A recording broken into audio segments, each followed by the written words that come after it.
Load shedding ও অতিরিক্ত বিলের ক্ষোভে সাবস্টেশনে হামলা, লাইনম্যানকে তুলে নিয়ে মারধরের অভিযোগ। কুরআনের আয়াত নিয়ে সংসদে মুখোমুখি সরকারি বিরোধী দল। জামাতের অধিকাংশ এমপি অধ্যাপক জাফর ইকবালের মতো, বলছেন রাশেদ। এবং সর্বশেষ জানাবো, জামাতপন্থী আইন কর্মকর্তাদের পদত্যাগ পলিটিক্যাল স্টান্টবাজি, বলছে বিএনপি। দর্শক শুনছিলেন সংবাদ শিরোনাম, এবার জানিয়ে দিব বিস্তারিত সংবাদ। তবে তার আগে অনুরোধ থাকবে ভিডিওটিতে একটি লাইক দিন এবং ভিডিও সম্পর্কে আপনাদের গুরুত্বপূর্ণ মতামত কমেন্ট করে জানিয়ে দিন।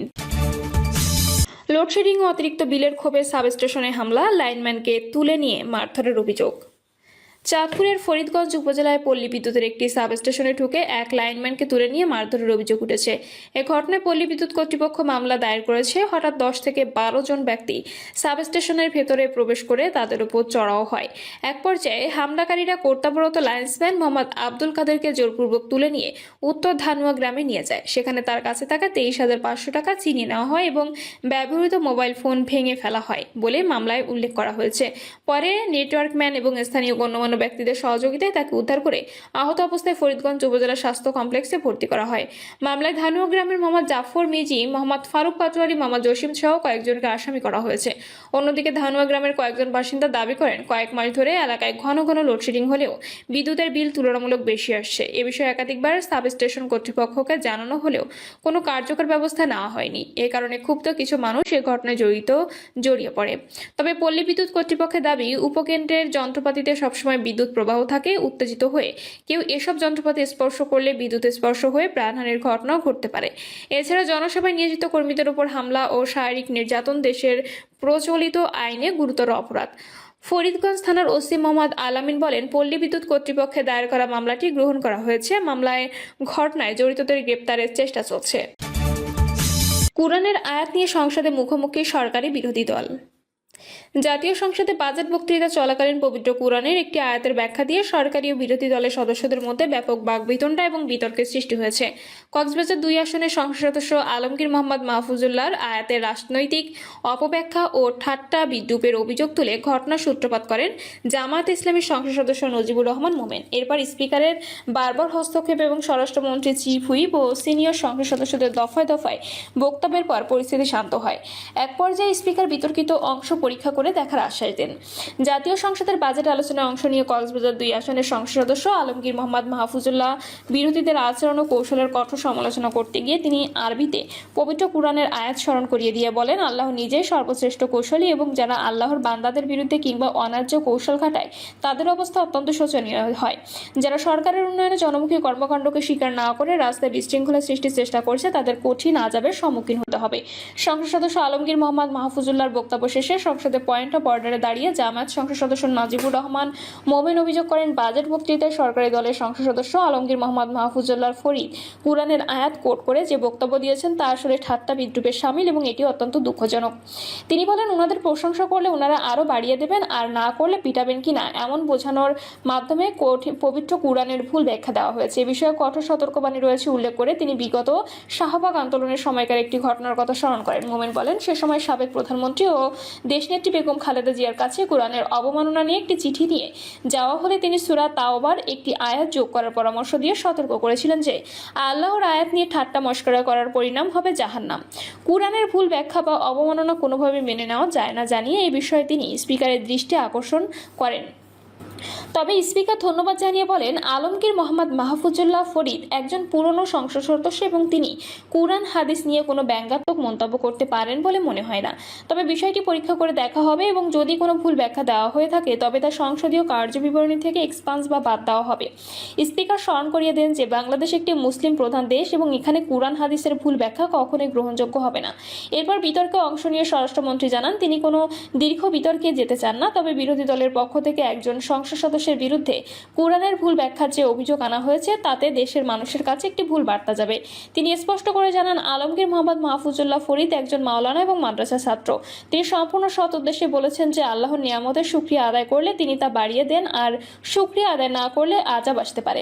স্বরাষ্ট্রমন্ত্রী ক্ষোভ প্রকাশ করে বলেন, এটিকে রাজনৈতিকভাবে ভুল ব্যাখ্যা করা বা এটা নিয়ে পয়েন্ট অফ অর্ডারে তোলা মোটেও ঠিক হয়নি। 92% মুসলমানের এই দেশে কোনো সংসদ সদস্য যদি ভুল ক্রমেও ইসলামের অবমাননা করেন তবে সরকার তা নিন্দা করে করেন, কিন্তু বিষয়টিকে রাজনৈতিক উদ্দেশ্যে ব্যবহার করা সমীচীন নয়। স্বরাষ্ট্রমন্ত্রীর বক্তব্যের পর স্পিকার আবারও পরিস্থিতি শান্ত করার চেষ্টা করে বলেন, সংসদে অধিকাংশ সদস্যই মুসলমান এবং দেশের 92% মানুষ এই ধর্মের অনুসারী, তাই সংসদে বিরূপ আলোচনার কেন্দ্রবিন্দু না বানিয়ে প্রবীণ নেতাদের উপস্থিতিতে জুনিয়র সদস্যদের শান্ত থাকার অনুরোধ জানান তিনি। তবে স্পিকারের এই অনুরোধের মধ্যে বিরোধী দলের সংসদ সদস্য মুজিবুর রহমান দাঁড়িয়ে স্বরাষ্ট্রমন্ত্রীর বক্তব্যের তীব্র বিরোধিতা করেন। তিনি বলেন, স্বরাষ্ট্রমন্ত্রী এই আয়াতের নাজিল হওয়ার প্রেক্ষাপটে আড়াল করে বিষয়টিকে সম্পূর্ণ দলীয় রূপ দেওয়ার চেষ্টা করছেন। মুজিবুর রহমান ব্যাখ্যা দেন যে আল্লাহ তাআলা এই দুনিয়ায় অগণিত নিয়ামত রেখেছেন যা গণনা করে শেষ করা যাবে না এবং মানুষের উচিত এই শক্তি দিয়ে আল্লাহর বিধিনিষেধের পক্ষে কথা বলা। তিনি অভিযোগ করেন, স্বরাষ্ট্রমন্ত্রী বাজেট বক্তৃতা খুব ভালো হয়েছে দাবি করে বোঝাতে চেয়েছেন যে বিরোধী দল যদি এই বাজেটের প্রশংসা না করে তবে তাদের উপর আল্লাহর আযাব আসবে। এই ধরনের রাজনৈতিক ব্যাখ্যা মোটেও সঠিক নয় দাবি করে মুজিবুর রহমান প্রয়োজনে কোনো আলেম বা বিশেষজ্ঞের মাধ্যমে বিষয়টি পরীক্ষা করার জন্য স্পিকারের কাছে জোরালো দাবি জানান। পরিস্থিতি আরও জটিল আকার ধারণ করলে স্পিকার অন্য সদস্যদের শান্ত হতে বলেন এবং জানান যে ট্রেজারি বেঞ্চেও অনেক মাদ্রাসা শিক্ষায় শিক্ষিত আলেম রয়েছেন। নতুন করে বিতর্ক সৃষ্টি না করার শর্তে তিনি সরকারি দলের সংসদ সদস্য কামরুজ্জামানকে কথা বলার সুযোগ দেন। কামরুজ্জামান স্পিকারের কাছে ওয়াদা করে বিসমিল্লাহির রহমানির রহিম বলে তার বক্তব্য শুরু করেন। তিনি বলেন, পবিত্র কুরআনের আয়াতের মধ্যে রয়েছে যে আমরা শুনলাম এবং তা পালন করলাম। তিনি আলেম ওলামাদের প্রতি শ্রদ্ধা রেখে আহ্বান জানান, যা সহিহ বা সঠিক আমরা যেন সবাই সেটির ওপর আমল করি এবং এই আমলের মধ্য দিয়ে যেন সবার পরিশুদ্ধতা আসে। সবশেষে চলমান এই বিতর্কের অবসান ঘটাতে সংসদে বক্তব্য রাখেন চিফ হুইপ নুরুল ইসলাম মনি। তিনি স্পিকারের মাধ্যমে সকল সংসদ সদস্যের প্রতি অনুরোধ জানিয়ে বলেন, যখন সংসদের সিনিয়র লিডাররা কথা বলবেন তখন অন্য সদস্যদের স্বাভাবিকভাবে আসন গ্রহণ করা উচিত। তিনি বলেন, আমরা সবাই যেহেতু আল্লাহর রাসূলের প্রতি গভীরভাবে বিশ্বাসী এবং অভিযুক্ত সদস্য মাহফুজুল্লাহ সাহেব নিজে একজন আলেম, তাই তিনি কোনো ব্যঙ্গাত্মক বা পরিহাসের উদ্দেশ্যে এই কথা বলেননি, বরং সকলের আমলকে আরও সহিহ এবং শক্তিশালী করার জন্য অত্যন্ত হৃদয় খুলে তিনি কথাটি বলেছেন। জামাতের অধিকাংশ এমপি অধ্যাপক জাফর ইকবালের মতো, বলছেন রাশেদ। বিএনপি নেতা রাশেদ খান বক্তব্য করেছেন, জামাত ইসলামের অধিকাংশ সংসদ সদস্যের বর্তমান ভূমিকা অধ্যাপক মোহাম্মদ জাফর ইকবালের সঙ্গে তুলনীয়। তার ভাষ্য, যারা সরাসরি আন্দোলন সংগ্রামে সক্রিয় ছিলেন না তারা এখন আন্দোলনের ইতিহাস ও সংস্কার নিয়ে সবচেয়ে বেশি কথা বলছেন। পোস্টে তিনি বলেন, মুক্তিযুদ্ধের সময় বয়স ও সুযোগ থাকা সত্ত্বেও অধ্যাপক জাফর ইকবাল যুদ্ধে অংশ নেননি, তবে স্বাধীনতার পর তিনি মুক্তিযুদ্ধের পক্ষের অন্যতম বড় কণ্ঠে পরিণত হন। এমন পরিস্থিতি তৈরি হয়েছিল যে প্রকৃত মুক্তিযুদ্ধতে জাফর ইকবালের কাছ থেকে মুক্তিযুদ্ধের গল্প শুনতে হয়েছে। তিনি আরও বলেন, 2024 সালের গণঅভ্যুত্থানের পর জামাতের কিছু নেতা ও সমর্থকের অবস্থাও একই ধরনের হয়েছে। তার ভাষ্য, গত 17 বছরে যারা কখনো মাঠের আন্দোলন ছিলেন না তাদের কাছ থেকে এখন জুলাই আন্দোলনের গল্প শুনতে হচ্ছে। রাশেদ খানের অভিযোগ, তারা কোনোদিন রাজপথে নেমে শেখ হাসিনা স্বৈরাচারের বলেননি বা রাষ্ট্র সংস্কারের দাবি তোলেননি। তারাই এখন সবচেয়ে বেশি সংস্কার ও জুলাই আন্দোলনের কথা বলছেন। এতে এইসব শব্দের গুরুত্ব হ্রাস পাচ্ছে বলেও মন্তব্য করেন তিনি। জামাতের নারী সংসদ সদস্যের কাউকে রাজপথে দেখেনি বলেও দাবি করেন বিএনপির নেতা। একই সঙ্গে তিনি বলেন, জামাতের অধিকাংশ পুরুষ সদস্য আন্দোলন সংগ্রামে সক্রিয় ছিলেন না। একজন সংসদ সদস্য প্রার্থীর প্রসঙ্গ টেনে রাশেদ খান বলেন, তাকে মানুষ চিনেছে মাননীয় প্রধানমন্ত্রী জনাব তারেক রহমানের প্রতিদ্বন্দ্বী হিসেবে, কিন্তু 5ই আগস্টের আগে তার রাজনৈতিক ভূমিকা দৃশ্যমান ছিল না বলেও দাবি করেন তিনি। ফেসবুক পোস্টে শেষাংশে রাশেদ খান বলেন, এরা হলো অধ্যাপক জাফর ইকবালের মতো যুদ্ধ শেষে যুদ্ধের ইতিহাস লেখক বা কথক, যুদ্ধের সংগঠক নয়। এদের মুখে নতুন বিপ্লবের হুঙ্কার শোনা আর জাফর ইকবালের লেখা বিপ্লবের ইতিহাস পড়া প্রায় একই রকম। জামাতপন্থী আইন কর্মকর্তাদের পদত্যাগ পলিটিক্যাল স্টান্টবাজি, বলছেন বিএনপি। অ্যাটর্নি জেনারেল কার্যালয় থেকে জামাতপন্থী 18 আইন কর্মকর্তার একযোগে পদত্যাগকে রাজনৈতিক স্টান্টবাজি বলে মন্তব্য করেছেন বিএনপির আইন বিষয়ক সম্পাদক এম বদরুদ্দোজা বাদল।